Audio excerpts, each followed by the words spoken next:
is it? It is a concealer, but I wonder if you looked at the ingredients if there'd be much of a difference. Yeah. It's skin coloured.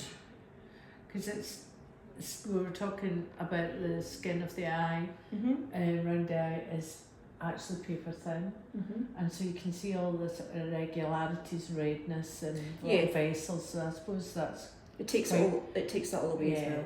Apply a thin layer until it's pretty seamless. If you go back to blend and apply the eyeshadow and it's creasing, you know you've used too much, blend it with your finger. Okay. Then you've got a nice even base. Okay, next up I'm using a dark brown eyeliner and I'm going to trace along the lash line. And this is going to make the lash line look thicker and give natural definition without a hair. Do you like doing that? On some people, it doesn't Right. work on me, but I've not got the eye shape. If your Right. eyes are quite round, it makes them look more almond Right, okay. because it's going to make them look more narrow. You could pull it off with your eyes, you've got big eyes. Okay, interesting. It's not something I like doing, to be honest. You don't? No. Now, I wouldn't say Frances had a hooded eye, but it's a thing I get asked a lot about, hooded eyes. How do you do it then? Yeah, so when this bit here is heavier than the actual movable lid, it's basically a hooded eye. So what you would do is, rather than rounding out the shadow, you cut it straight across. Ah, okay.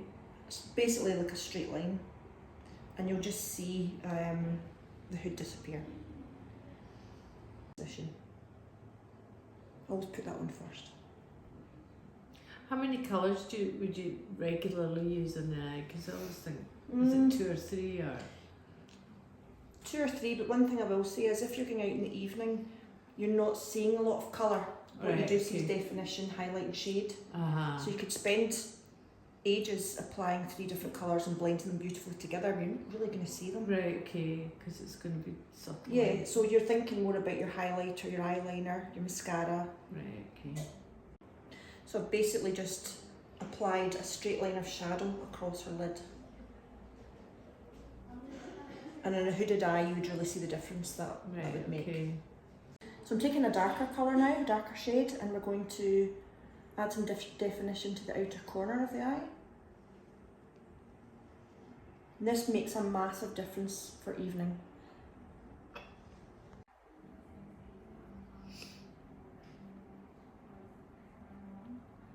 Colour. If you're bringing it right round your eyes like this. You see that a lot. I would be frightened to do that. Yeah, because you're frightened of the mess you're making for a start. Make your mess and then clean up later. Right, okay. With concealer. It's like an eraser. Just rubs out the mistakes. Yeah. Am I not too old? Prep is everything. So skin prep as well as eye prep. Setting with powder using a setting spray, but on the eyes, you're not really going to get it to budge if you've used a primer, because it's a kind of tacky consistency, and then you're putting powder on it on top, so it seals it. And it really shouldn't be moving.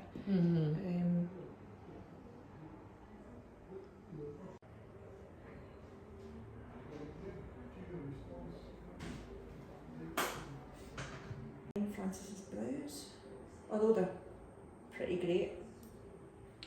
Being that it's evening, we can thicken them up in places. Yeah. I do look a good defined brow.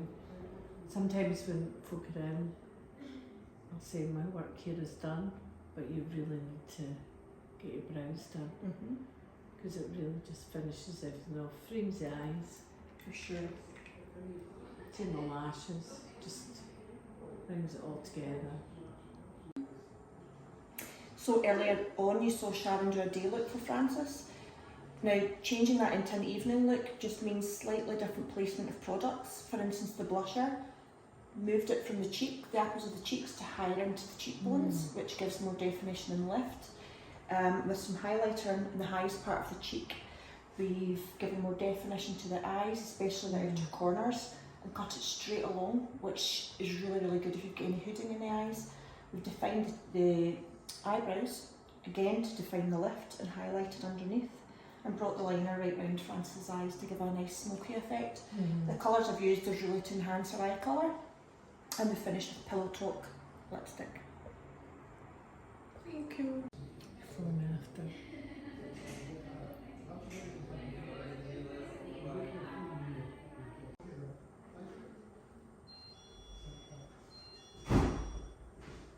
Are you alright?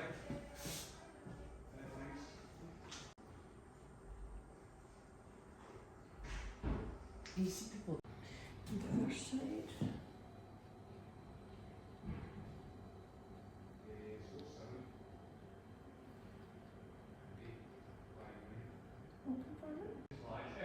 Maybe do a nice bit of shimmer on the lid. Shimmer or glitter? Shimmer, I think.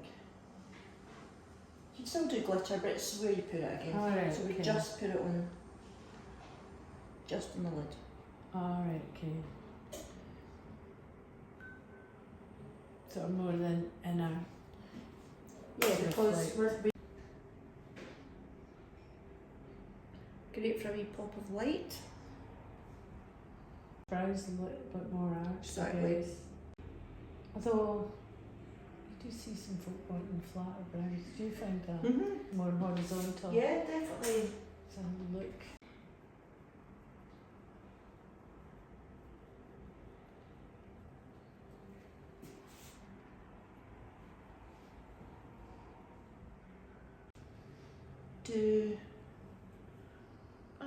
You don't actually need any more mascara. It's not good. It could do some highlight on your cheeks and a stronger lip.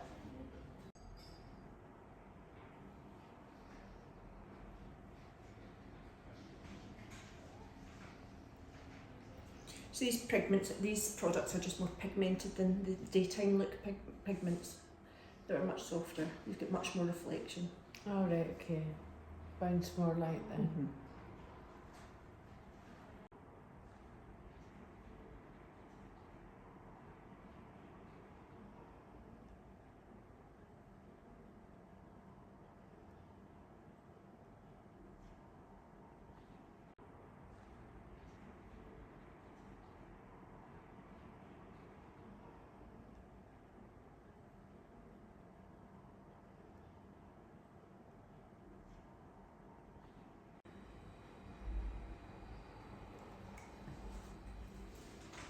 Charlotte Touches, I think it's one of our most famous colours. Yeah.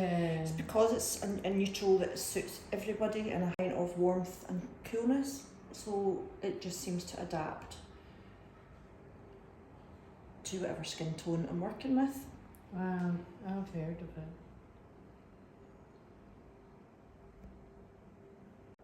I suppose you can never really, which is very youthful and very daytime. But another tip you can do is put your blusher higher up on your cheek. It gives a bit more sculpt and a bit more lift. And we're all about the lift. All aren't about we? the lift.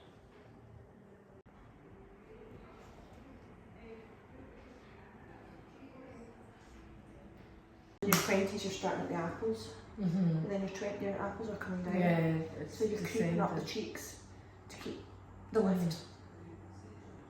Which, what we do as well. Yeah. So a lady in her 60s, 70s literally putting her blusher here. Because all of this is fallen. And no volume. No. So earlier on you saw Sharon do a day look for Frances. Now changing that into an evening look just means slightly different placement of products. For instance, the blusher moved it from the apples of the cheeks to higher into the cheekbones, which gives more definition and lift. With some highlighter in the highest part of the cheek, we've given more definition to the eyes, especially the outer corners, and cut it straight along, which is really, really good if you've got any hooding in the eyes. We've defined the eyebrows, again to define the lift, and highlighted underneath, and brought the liner right round Frances' eyes to give her a nice smoky effect. The colours I've used is really to enhance her eye colour, and we finished with Pillow Talk lipstick. Thank you.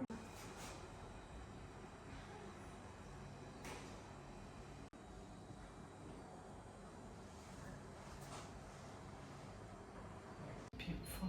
What colour is that going to?